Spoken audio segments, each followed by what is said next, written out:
환절기라서 자꾸 이렇게 환자들이 자꾸 늘어나고 있는데 여러분들 우리가 함께 합심해서 기도합시다. 깨닫는 것, 아는 것, 이거는 굉장히 다릅니다. 안다고 해서 그걸 깨달아지는 것은 결코 아닙니다. 무엇을 배워서 알게 될 때, 그거는 이제 확인하고, 눈으로 확인하고, 거기에 대한 그 알매, 그것을 이제 우리는 지식이다. 지식을 알게 되죠. 또 뭘 발견해서 깨달을 때, 그럴 때도 우리는 그것을 이제 알고 깨달았다에 대해서는 그것은 이제 지혜다 이렇게 얘기합니다. 지혜. 뭐 사과가 떨어진다 이걸 보면 사과가 익으면 나무에서 분리가 되는구나. 이런 것들을 이제 깨닫게 되는 것은 지혜죠. 이 뉴턴이 사과가 떨어지는 것을 보면서 지구의 그 중력의 작용을 이렇게 깨닫게 되죠. 다른 사람하고 좀 특히 다르게 사과가 떨어지면 익어서 떨어진다라고 생각을 했는데 이 뉴턴은 지구의 그 만유의 중력 그 작용 때문에 떨어진다.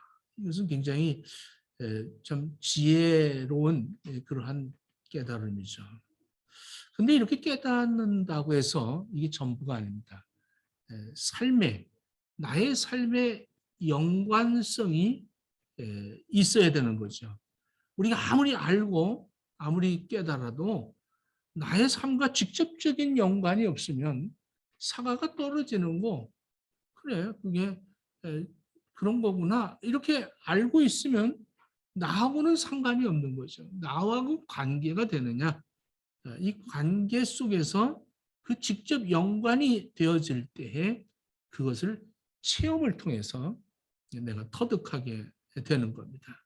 그래서 체험을 통해서 터득한 그 깨달음, 이 깨달음은 굉장히 나하고 아주 밀접한 그런 연관이 있기 때문에 이 깨달음은 아주 굉장히 중요합니다. 엄마가 아이한테 주전자 물 끓으면 그 뜨겁다라고 얘기할 때 그 지적으로는 다 알 수 있지만 그걸 체험하게 되면 만져서 아이고 뜨겁구나. 나하고 연관이 되어지니까 그 깨달음이 앞으로는 그 뜨거움을 만지려고 하지 않겠죠. 깨닫는다는 것, 안다는 것, 이건 엄연히 다른 것입니다. 우리가 깊이가 다르죠. 깨닫는 것은 사실 속에서 사실을 발견하는 것입니다. 깨닫는 것은 체험을 통해서 그 사실이 나와 어떤 관련을 가지고 있는가, 이것을 깨닫게 되는 겁니다. 오늘 본문 21절에 보면, 본문 21절을 보겠습니다. 우리 예수님께서 제자들에게 이렇게 얘기합니다. 아직도 깨닫지 못하느냐, 이렇게 말씀하십니다. 아니, 아직도 깨닫지 못하니? 이렇게 말하죠. 18절에 보면 우리 주님께서 이렇게 얘기합니다. 너희가 눈이 있어도 보지 못하고 귀가 있어도 듣지 못하느냐, 또 기억하지 못하느냐, 이렇게 말씀합니다. 참 눈이 있고 귀가 있고 다 모든 것이 정상인데도 불구하고 보고 듣고 다 이렇게 체험을 하는데도, 또 체험했는데도 그것을 또 잊어버린다는 거예요. 기억하지 못하느냐, 이렇게 말씀하죠. 나와 관계가 없는 깨달음은 쉽게 잊어버리는 거예요. 쉽게 잊어버리죠. 그래서 이 제자들이 왜 이런 책망을 우리 주님께 듣게 되느냐, 그것은 나와 상관이 없는 깨달음, 어떠한 그런 체험, 이런 것들만 하고 지금 제자들이 예수님을 따라다니고 있는 겁니다. 예수님은 이적과 기사를 나타내시고 안진뱅이를 일으키시고 소경을 눈뜨게 하고 벙어리를 말하게 하며 문둥병자들을 깨끗하게 하시고 죽은 자를 살리고 보리떡 5개와 물고기 2마리 가지고 2만 명을 먹이고 남긴 것이 12광줄이나 남깁니다. 이러한 사건들을 제자들은 몸소 체험하고 경험하고 깨닫는 그런 상황 속에 있으면서도 불구하고 눈으로 봤고 귀로 들었고 만졌고 모든 것을 체험하면서도 불구하고 이것을 깨닫지 못한다는 거예요. 그리고 그것을 또 잊어버린다는 거죠. 금방 잊어버린다. 이렇게 얘기합니다. 그러면서 우리 15절에 우리 예수님께서 이렇게 말씀을 합니다. 예수께서 경고하여 이르시되 삼가 바리새인들의 누룩과 헤롯의 누룩을 주의하라 하시니, 오늘 주님께서 오늘 본문의 말씀에서 아주 상징적인 어떠한 그 물건을 두 가지를 놓고 이 두 가지를 아주 실질적인 물건이죠. 이 물건을 놓고 설명을 하는데, 누룩을 조심해라. 그리고 떡에 대한, 누룩과 떡에 대해서 이렇게 설명을 합니다. 이 누룩은 반죽을 해서 이 밀가루나 이런 것을 반죽을 해서 조금만 집어넣으면 이것이 이제 이렇게 번지기 시작하죠. 덩어리가 이렇게 발효가 되어서 맛있는 빵도 만들고 이렇게 합니다. 이 누룩을 비유로 하면서 영적인 교훈을 주시는 말씀입니다. 바리새인, 헤롯, 이 두 가지의 누룩을 주의하라, 이렇게 말씀을 합니다. 그리스도인들이 세상에 살면서 바리새인들 같은 누룩, 헤롯과 같은 누룩과 더불어서 살고 있습니다. 이 바리새인, 헤롯, 이것을 우리가, 이 누룩을 우리 주님께서는 주의하라, 이렇게 말씀하고 있습니다. 예수님 특히 이 두 가지 누룩을 주의하라고 말씀하셨는데, 바리새인 누룩은 뭐냐? 이 바리새인 누룩은 누가복음 12장 1절에 보니까 바리새인들을 외식하는 자다, 이렇게 말씀합니다. 이 외식한다. 이 외식이 뭐냐면 헬라어로 휴포크리테스라고 하는데, 이것은 영국 배우라, 이런 얘기입니다. 영국 배우다. 이 얘기는 무슨 말이냐? 신앙인인데 예수 믿는다고 하는데 그 모습이 배우 같다는 거죠. 배우 같다. 예뻐서 배우가 아니고 잘생겨서 배우가 아니라 연기를 잘한다, 이런 얘기입니다. 이게 외식하는 자들이다, 이런 얘기죠. 참 좋은 사람같이 연기 잘하고 은혜 받은 것처럼 연기 잘하고 신앙생활 잘하는 것 같고 기도 많이 하는 것 같고 성경 많이 읽는 것 같고 아주 무대만 올려놓으면 연기는 잘하는데, 직장 생활할 때나 사업을 할 때든가 공부를 할 때든가 친구들과 어울릴 때는 전혀 예수 믿는 사람 같지가 않아요. 그리고 교회 오면 또 예수 믿는 사람 같아요. 네. 믿는 것과 우리의 삶이 일치하지 않습니다. 이 바리새인들의 누룩이라는 게, 바리새인들의 누룩. 신앙을 말할 때는 아주 신앙생활 잘하는 것 같은데 생활 속에서는 전혀 믿음과는 상관없는 그런 삶을 산다는 거예요. 세상에 살아가는 것은 아주 변질된 그러한 세상 사람과 좋게 비교해도 뭔가 다를 바가 없는 그런 삶을 산다는 거죠. 이게 바로 외식하는 사람들의 신앙. 이거 주의해라. 이 누룩을 주의해라. 이게 쑥 들어오면 아니 무슨 교회 말이야, 장로님들도 그러는데 목사님들도 그러는데 내가 무슨 교회 이러면서 그런 누룩이 들어와 버리면 내 생각을, 내 지식을, 내 눈을, 내 귀를, 내 마음을 자꾸 이것이 발효가 되어져서 내 생활 속에서는 세상 사람들보다 더 악착 같고 더 많이 거짓말시키고 더 많이 악한 짓을 하면서 살다가 그리고 교회 와서는 또 예수 잘 믿는 것 같고 이런 연기자가 돼버리고 만다는 거예요. 그래서 이 누룩을 주의해라, 이렇게 제자들에게 말씀을 하는 거죠.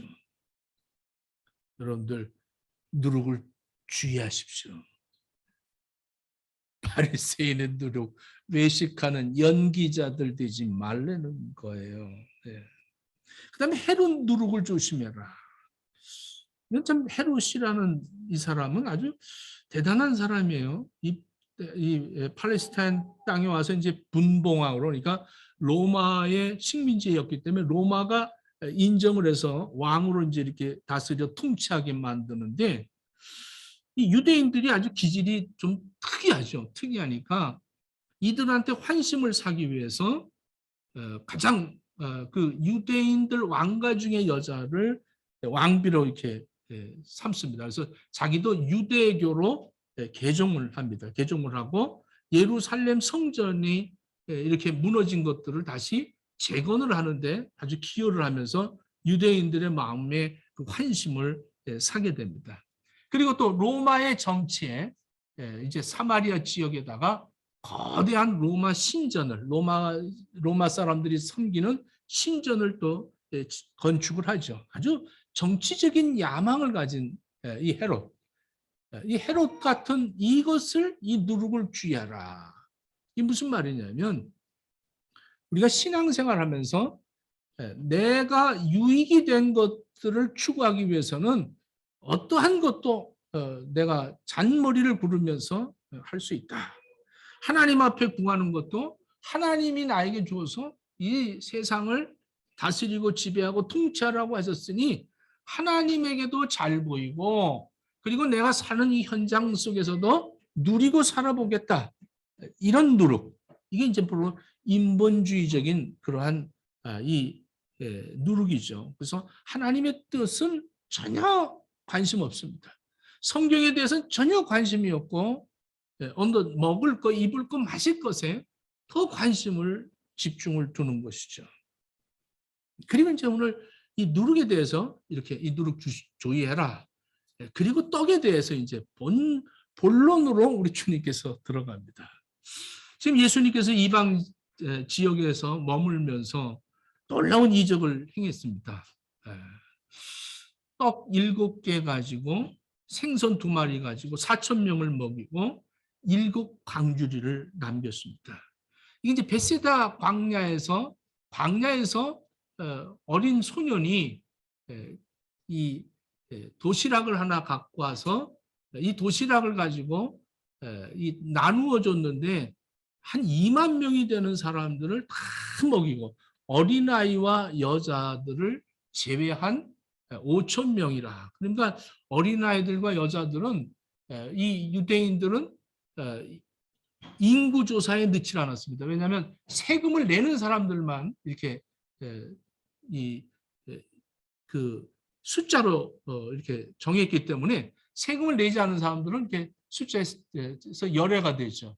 그러니까 한 2만 명 정도 되는 사람들을 보리떡 5개 물고기 2마리를 가지고 그걸 가지고 먹이고 남은 것이 12바구니다. 그러니까 광주리 바구니. 이 광주리는 이방인들이 쓰는 이 뭘 담는 거고 바구니는 유대인들이 쓰는 그 담는 그릇이죠. 이렇게 우리 예수님께서는 이방인들에게도 유대인들에게도 동일하게 이런 사건을 하셨습니다. 이런 사역을 하셨죠. 그런데 지금 배를 타고 함께 지금 예수님하고 이렇게 오다가 깜빡했어요. 이 제자들이 오늘 본문에 보니까 지금 제자들이 서로 수군수군거리는데 뭐가 없어서 떡이 없다는 거예요. 떡이 없구나. 한 덩어리밖에 없네. 큰일 났네. 우리 주님 시장하실 텐데 우린 먹을 게 뭐가 있을까? 이러면서 떡을 놓고 지금 걱정을 하고 있네요. 떡을 놓고 걱정을 하고 수군수군하고 있을 때 우리 주님께서 누룩에 대한 얘기를 하고 떡에 대한 것. 예수님 이렇게 말씀하는 너희들 어찌 떡 없음으로 수군거리냐? 이렇게 얘기하는 겁니다. 아직도 알지 못하며 깨닫지를 못하고 너희 마음이 둔하냐? 이렇게 얘기해요. 여러분들 보리떡 5개 물고기 2마리는 여러분들 이렇게 물고기가 그림이나 우리들이 생각할 때는 이 물고기가 이렇게 좀 큰 생선으로 이렇게 보는데 그게 아니라 이 멸치 같은 거예요. 멸치 같은 거 이거 아주 조그만 거를 이렇게 말려 갖고 소금을 이렇게 뿌려서 말려서 떡을 먹을 때 그 멸을 조금 띄어갖고 이렇게 같이 먹는 겁니다. 이건 아주 작은 지금 어린 아이가 먹을 수 있는 그 양의 도시락인데 제자들이 이 많은 사람들이 예수님을 따라왔어요. 예수님이 디베랴 광야를 가시니까 한 2만 명이 따라온 거예요. 이 사람들 전부 다 뭐 고침을 받고 또 고쳐야 될 것을 원하고 뭔가 아쉬움을 가지고 예수님이 광야로 가시니까 전부 광야로 따라 나온 거예요. 이들이 함께 했어요. 그러니까 우리 주님께서 이들을 보시고 긍휼히 여기고 있는데 제자들이 올라와서 주님 큰일 났어요. 이거 어떻게 이 많은 사람들을 먹일 수 있겠습니까? 이제 돌려보내시죠. 그랬더니 우리 주님께서 이렇게 얘기합니다. 니네들이 먹여라 이렇게 얘기를 합니다. 그러니까 깜짝 놀라서 주님 계산해 보니까 이건 먹일래도 돈도 없습니다. 그리고 저녁입니다. 이거 어떻게 하면 좋습니까? 그때 뭐라고 그래? 여기 보리떡 5개가 있고 물고기 2마리가 있는데 뭐 이걸 갖고 뭘 하겠습니까? 이렇게 얘기 가져와라. 그리고 이 떡을 하늘을 향하여 축사하시고 우리 주님께서 이 떡을 떼었습니다. 이렇게 떼어서 제자들에게 나눠줘라. 이 나눠주는데 놀라운 이적이 나타난 거예요. 떡 한 덩이를 뚝 띄어내니까 떡 한 덩이가 그대로 있네. 띄었는데 그것도 제자들이 이걸 갖고 와서 또 띄워주니까 띄워줬는데 그대로 있고 띈 것도 또 그대로 또 하나가 되네. 이런 이적이 나타난 거예요. 막 이게 막 여러분들 이게 지금 얘기하니까 신기하네. 어떻게 떡이 이렇게 뚝 띄워주니까 또 생기고 또 생기고 이게 야 이러면서 우리는 이게 믿기질 않는 거지 지금. 나하고 나한테 아무런 어떤 뭐 없는 거야. 이게 성경이 그랬대. 이게 너무 신비하다. 기가 막힌 일이네. 이러고 우린 예수 믿는 거예요. 그러면서 생각하기를 12바구니가 보리떡 5개 물고기 2마리를 축복해 주니까 12바구니가 남았다. 주여 이거 조금 것이지만 하나님 주시 받으시고 나에게 축복해서 12바구니만 좀 주십소서. 여기에 우리는 신앙관을 거기다 놓는 거죠. 이 헤롯 같은 누룩을 가진 사람들의 신앙입니다. 이게. 그러면서 아닌 척하죠. 바리새인들처럼 연기를 하는 거죠. 이런 누룩으로 가득 차 있으면서 이 말씀을 받으려고 하니까 떡은 하나밖에 없는데 자기네들이 손으로 나눠줘 놓고선도 지금 또 갖고 있는 건 떡 하나밖에 없다. 떡 하나밖에 없는데 이렇게 신앙생활하는 거예요. 얼마나 주님께서 얼마나 답답하셨겠어요. 니들 손으로 나누어준 너희들이 떡 하나밖에 없다고 이렇게 또 두려워하고 걱정하고 근심하고 있느냐. 떡이 없으면 가지고 또 숭숭거리냐 이놈들아. 아직도 알지 못하고 깨닫지 못하고 이 마음이 둔한 놈들아. 이렇게 말씀하는 거예요.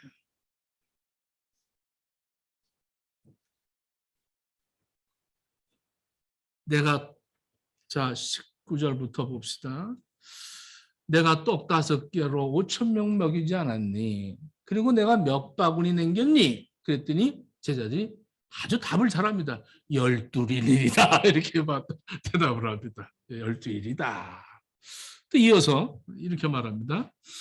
또 7개를 4,000명을 먹고 띄워줄 때 몇 광주리를 남겼더냐? 그랬더니 또 7입니다. 아주 대답은 잘해요. 대답은. 그런데 아직도 깨닫지 못하느냐. 이 12광주리의 사건을 마태복음, 마가복음, 누가복음, 요한복음 이 4복음서에 전부 기록이 되어 있어요.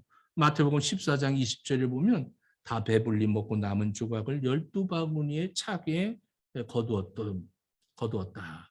마가복음 6장 43절에 남은 떡 조각과 물고기를 12바구니에 차게 두었으며 누가복음 9장 17절에 보면 먹고 다 배불렀더라. 그 남은 조각을 12바구니에 거두었더라. 요한복음 6장 13절 이에 거두고 보리떡 5개로 먹고 남은 조각이 12바구니에 찼더라.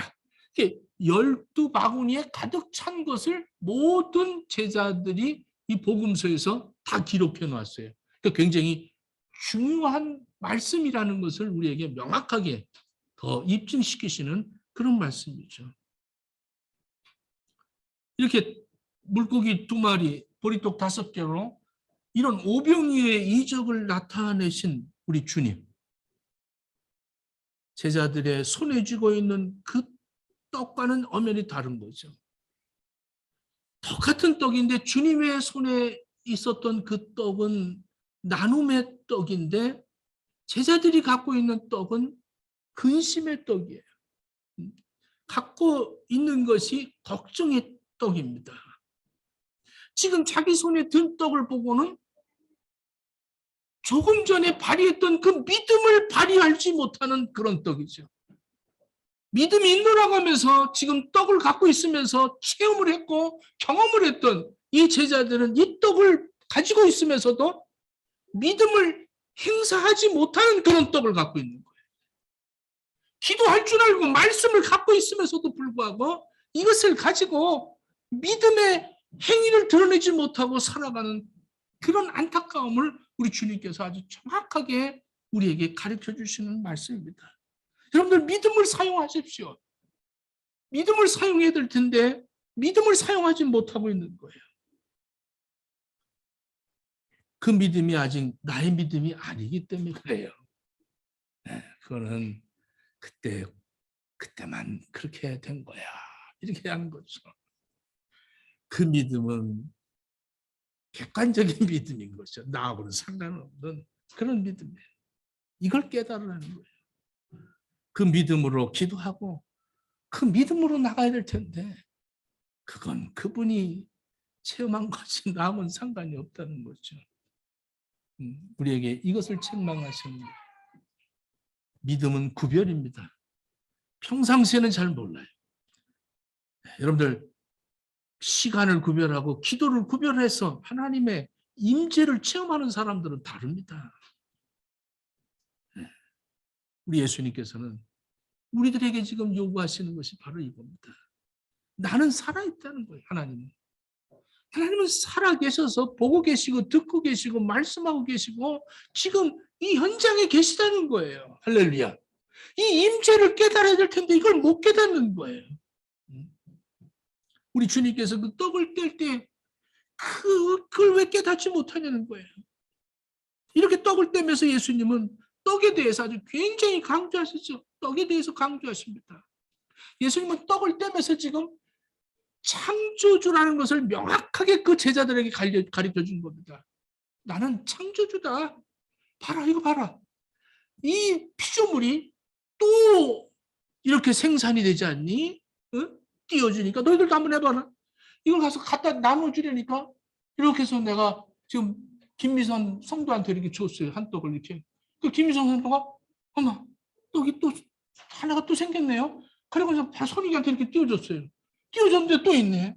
그러니까 자꾸 띄워주는 거예요. 막 이렇게. 그러면서 야, 이 재창조가 되는 거네. 우리 주님이 창조주이신 것을 정확하게 그들에게 아주 체험을 해주시잖아요. 여러분들 우리가 믿는 예수님이 이 우주 만물을 창조하신 분인 것을 믿습니까? 정말 믿으세요? 무에서 유를 창조하신 창조주시라는 거예요. 이걸 믿으라는 거예요. 근데 이거를 지금 우리가 아멘 하고 있으면서 정말 믿는가? 나누질 못하는 거죠. 떡 한 개, 지금 갖고 있는 떡 한 개 갖고 걱정하고 있지 이걸 나누지 못해. 이걸 믿음을 가지고 야, 떡이 있다 야. 자, 베드로 하나 가져라. 베드로 주니까 또 떡이 그대로 있네. 그 베드로가 또 요한에게 주니까 또 요한이 또 떡. 이러면서 나눌 수 있는 떡을 가지고도 이걸 체험하고 경험하고 이 믿음을 가지라고 했는데도 불구하고 이것을 눈으로 보고 듣고 지금 자기들이 경험했는데도 불구하고 이걸 못하고 근심의 떡을 그대로 가지고 있다는 거예요. 이건 왜 그렇습니까? 하나님이 나와 함께 하심을 여러분들 인정하지 않는 거예요. 하나님 나와 함께 하신다. 이걸 깨달아야 돼. 구약에는 제사를 지낼 때 그 지성소에를 못 들어가요. 왜? 거기는 대제사장만 들어갑니다. 하나님이 현존하고 계시기 때문에 하나님의 임재가 있기 때문에 죄인들은 감히 들어갈 수도 없습니다. 근데 지금 이제 신약에 와서 예수님이 십자가에 죽으시고 휘장이 갈라졌기 때문에 이렇게 마음대로 들어올 수 있는 거죠. 우리 예수 그리스도가 우리의 모든 그 제사를 드릴 모든 것들을 다 제물로 주님께서 죽으셨기 때문에 우리가 마음껏 이제는 하나님 앞에 하나님을 아버지라고 부르며 예배자의 삶을 살 수 있게 됐다는 게 얼마나 큰 축복입니까? 이게 무슨 말이냐면 하나님이 살아계시다는 거예요. 그러니까 하나님 앞에 하나님이 임재하고 계시다는 것을 우리가 명확하게 알아야 될 텐데 이거를 인정하지 못하는 거죠. 하나님이 없는 줄 아는 거예요. 그걸 믿지를 못하는 거예요. 이 안타깝죠. 우리가 매주 우리 교회는 매월 첫 주가 이제 성찬 예식을 드립니다. 이 성찬식을 하면서 이 성찬에 하나님이 영적으로 임재하신다는 걸 우리가 깨달아야 됩니다. 영적 임재. 여러분 이걸 기념설로 여기는 데가 있어요. 기념한다. 이것은 아무 상관도 없다는 거예요. 그냥 기억하기 위해서 기념한다. 기념설로 성찬식을 갖는 그런 사람들이 있습니다. 그 다음에 화채설이 있어요. 떡이 예수님의 살이 되고 이 포도주가 예수님의 피가 된다. 그 순간에 그것으로 바뀐다. 그래서 이게 화채설이에요. 그래서 이건 로마 캐톨릭에서 대부분 이제 이 화채설을 가지고 성찬을 거행을 하죠. 그래서 떡은 나눠주는데 잔에 있는 이 포도주는 한 방울에도 흘리면 예수님의 피가 피로 변했기 때문에 이게 한 방울에 떨어지면 큰일 나니까. 그러니까 신부가 혼자 다 마시고 이렇게 싹 닦습니다. 한 부도 먹지 못했다. 여러분들은 못 먹는 거야. 그런데 영적 임재설은 이제 잔 칼빈이나 루터 같은 사람들은 아주 정확하게 그걸 알았죠. 성경적으로. 우리가 떡을 떼고 잔을 나눌 때 우리가 축사하고 나누는 것이 여기에 영적으로 내 마음에 내 영혼으로 우리 주님께서 임재하신다는 거예요. 이거기 때문에 우리는 이것을 두렵고 떨림으로 성찬식을 하는 거예요. 그래서 성찬식 준비할 때는 전부 조심을 해야 되는 거죠. 잘못해 초대교회 때 잘못하다 죽은 사람이 있고 병든 사람들이 있어요. 여러분 한번 생각해 보십시오. 이렇게 이 하나님이 살아계시다는 것을 이런 데서 나타내시는 거죠. 다윗이 법궤를 옮길 때 법궤에 손을 댄 사람이 있죠. 사무엘하 6장 6절로 7절을 보니까 나곤의 타작마당에 이르러 소가 뛰었습니다. 그랬더니 우사가 법궤가 떨어질 것 같으니까 법궤가 이런 거예요. 지금 이게 법궤입니다. 이게 소에다 놨는데 이게 떨어질 것 같으니까 손을 댄 거예요. 손을 대니 하나님이 그 자리에서 그냥 즉사시키셨습니다. 우사가 잘못함이라. 왜? 이건 제사장 외에는 만질 수 없는 건데 이걸 만졌다는데 하나님의 임재가 있다는 거죠. 그게 하나님이 함께 하셨다. 하나님의 임재 의식을 가지라는 거죠. 떡을 뗄 때 하나님이 인간의 육신을 입고 오신 생명의 양식이라는 거예요. 그래서 우리는 이 말씀이 예수님의 살과 같다는 걸 여러분들 명확하게 알아야 돼요. 이 말씀을 갖고 있으면서도 걱정하는 거예요. 나누질 못하고 이게 뭐 역사를 나타낼까? 뭐 어떨까? 그러면서 기도를 해도 믿지를 못하는 거예요. 당연하게 기도하는 것이 거기에 하나님의 임재를 느끼지 못하는 거예요. 그래서 우리 예수님께서 12바구니 남겨두라는 거예요. 근데 12바구니를 이거 버리지 말아라는 거예요. 너희들 이거 나누라. 자꾸 나누라는 거예요. 이 생명의 양식이라는 거예요. 이건 기도하지 않고는 하나님의 임재를 느끼지 못해요. 금요일날 우리 기도할 때 보면요. 하나님이 함께 하시는 게 막 느껴져요. 저는 막 기도하다가 근데 뭐 누가 이 메스하고 막 이런 이건 뭐지 이거 핀셋 이런 거가 이렇게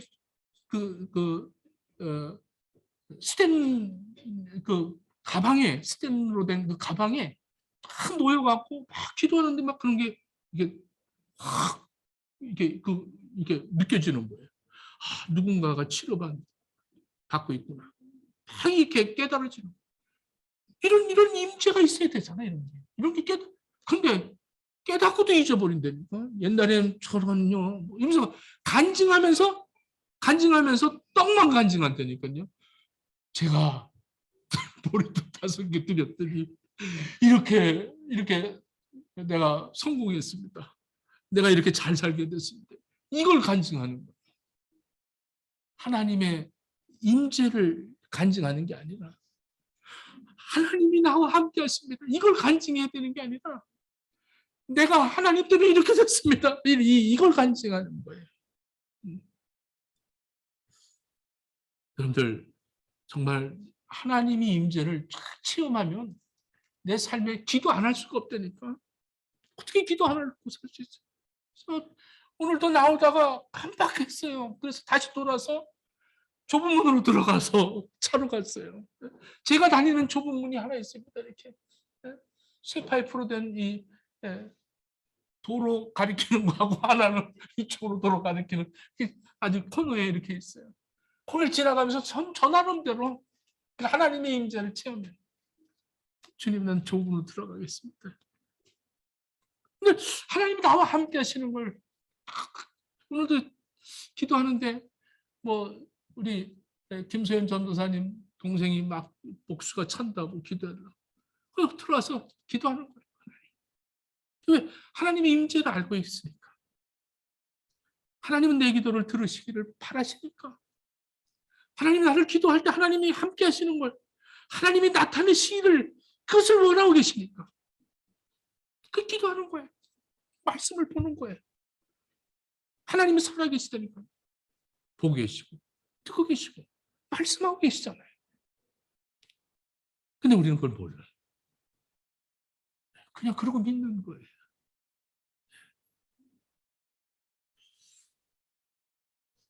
멜번 교회에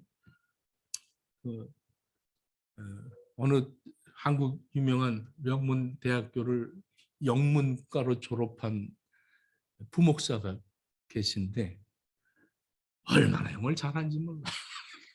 교인들하고 하고 영어를 탁 하는데 미국에서 이 유명한 목사님이 이제 방문하셨다가 그 교회를 들려서 설교를 하기로 됐어요. 그 담임 목사님이 제가 잘 아는데 부목사 영어 잘하니까 우리 부목사님 이번에 강사 목사님 오시면 동시통역을 좀 해주세요. 제가 어떻게 하냐. 아니 그 명문대학교 영문과를 나온 사람이 그 영어도 잘하는데 목사님 저 정말로요 영문도 모르고 영문과 같습니다. 영문도 모르고 영문과 같아요. 여러분들 지금 예배 영문도 모르고 드리고 있지 않아요? 영문도 모르고 예배 드리고 있지 않는가? 세상의 떡은 다시 배고픔이 있지만 이 산떡, 생명의 떡으로 오신 예수님은 영생을 얻게 하는 거야. 근데 이 예수님을 우리는 잊어버리고 살고 있어요. 누가복음 8장 42절부터 12절을 보면 41절도 보면은 12년 동안 혈류증을 앓는 여자가 있었어요. 12년을 피를 흘리니까 얼마나 힘들겠어요. 여러분들 피를 흘린다. 이 멈추지 않는다. 이거 얼마나 힘들겠어요. 12년, 12회를 피를 흘렸어요. 아주 피골이 상접이 됐습니다. 어떠한 병원에 가서도 고침을 못 받고 어떠한 약을 갖고도 치료를 받지 못했어요.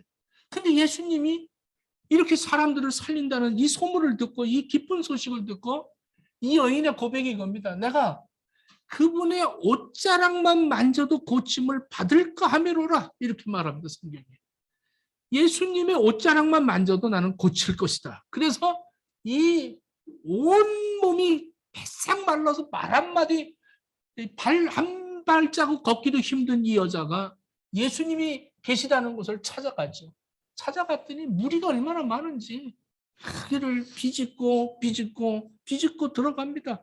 들어가서 예수님의 뒤에 가서 앞에도 못 가고 뒤에 가서 예수님의 옷자락을 살짝 만졌어요. 만지는 순간에 이 여자의 혈류증이 그대로 나버리고 말았습니다. 그런데 예수님이 이렇게 말해요. 제자들한테. 얘네들아, 누가 내 옷자락을 만졌다. 이러는 거예요. 그때 베드로가 얘기한 거죠. 네? 누가복음 8장 44절에 이렇게 얘기합니다. 예수의 뒤에 와서 그의 옷가에 손을 대니 혈류증이 즉시 낫더라. 45절에 예수님이 제자들에게 말합니다. 누가 내 옷을 만졌다. 그때 베드로가 주여, 우리가 이렇게 밀려와서 지금 밀고 있습니다. 이렇게 얘기하는 거예요. 주님, 이렇게 많은 무리들이 주님을 밀고 있습니다. 한두 명이 주님 옷을 만진 게 아닙니다. 보세요. 똑같은 시간에, 똑같은 장소에, 똑같은 예수님의 옷을 만졌는데 이 12의 혈류증을 앓은 이 여자는 기적적으로 그 온몸의 병을 회복되었어요. 이게 바로 나와 상관이 있는 깨달음인 거예요. 이게 믿음인 거예요. 우리 교회에 이런 믿음이 있어야 되지 않겠어요? 주님, 내 삶 가운데 오병이어의 기적을 행하셨던 주님, 우리의 배고픔과 우리의 아픔과 우리의 고통을 치유하시고 회복시켜 주기를 원해서 말씀을 주셨는데도 불구하고 이 말씀을 믿지를 못하는 거예요. 떡은 갖고 있는데 내가 해봤는데 그것을 체험했는데 그걸 잊어버리는 거예요. 생명의 떡이신 예수님을 앞두고도 떡을 걱정하는 이 어리석은 이 제자들처럼 지금 현대교회 성도들은 이렇게 바리새인 누룩과 헤롯의 누룩으로 완전히 발효가 되어져서 말씀을 가지고 있으면서도 기적을 체험하지 못하고 산다니, 기도를 하면서도 주님의 임재를 느끼지 못한다니 얼마나 안타깝습니까? 여러분들에게 하나님이 복음을 주셨어요. 이 복음이 뭡니까? 복음이라는 것은 하나님의 능력이 나타나는 거예요. 복음이라는 건 하나님이 인간의 육신을 입고 우리 이 땅에 오신 예수 그리스도가 내 죄를 용서하기 위해서 십자가에 죽으시고 사흘 만에 부활하셨어요. 그리고 다시 오셔서 심판주로 오셔서 나를 천국으로 영원한 세계로 영생을 얻게 하신 이 기쁜 소식을 우리는 하나님이 선물을 주신 거예요. 이 믿음을. 그래서 예수를 믿게 된 거예요. 이게 아무나 믿는 게 아닌 거예요. 이 기쁜 소식을 받은 우리들은 이 복음을 받고 있는 우리들은 하나님의 현존만을 깨달아야 됩니다. 하나님의 임재를 체험하면서 살아야 되는 거예요. 이 복음에는 예수 그리스도가 살아계시는 거예요. 이 복음에는 하나님이 보고 계시고 듣고 계시고 말씀하고 계시는 이 복음인 거예요. 이 복음을 왜 변질시킵니까? 복음을 받았으면서 이것을 체험했다고 하면서 예수님이 십자가에 죽으실 때 그 보혈의 능력을 힘입었다면서도 나는 그것을 알고는 있다. 나는 깨달았다. 그러나 나하고는 상관없다. 무관하다는 거죠. 나에게는 아무런 소용이 없는 것이다. 나는 지금 먹고 마시고 입을 것, 이것 때문에 걱정이다.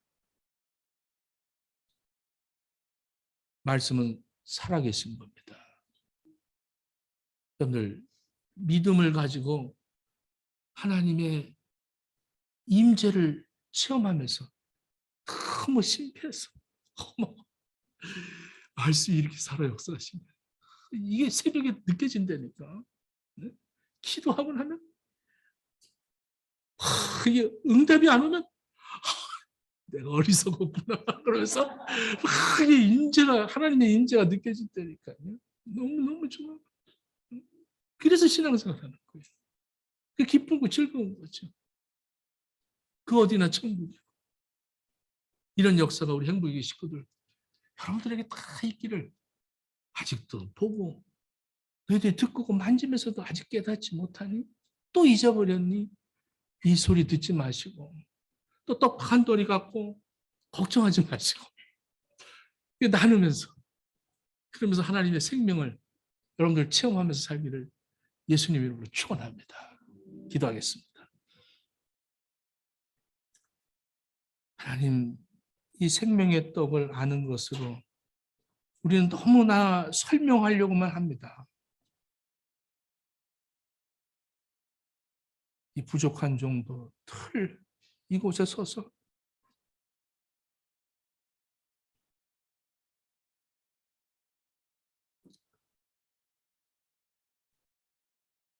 저들을 깨닫게 하려고 아무리 설명만 해도 노력을 해도